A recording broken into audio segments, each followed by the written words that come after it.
আমি আছি এখন বর্তমানে পৃথিবীর সপ্তম আশ্চর্যের মধ্যে একটা, যার নাম হচ্ছে সিটাডেল অফ কোয়েতবে, মানে হচ্ছে আলেকজান্ড্রিয়ার বাতিঘরে।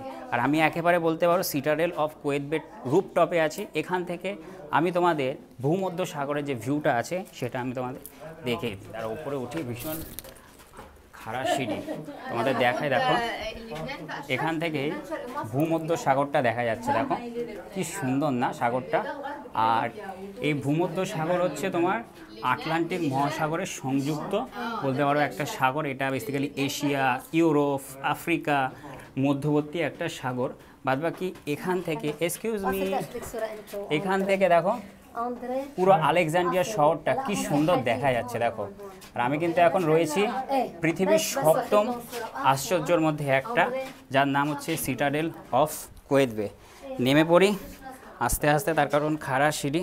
তো ছোট্ট একটা ভিডিও মিশরের আলেকজান্ড্রিয়া থেকে, মানে পৃথিবীর সপ্তম আশ্চর্যের মধ্যে একটা সিটাডেল অফ কোয়েতবে থেকে শেয়ার করলাম। ভিডিওটা কেমন লাগলো আমাকে তোমরা অবশ্যই কমেন্ট করে জানাবে।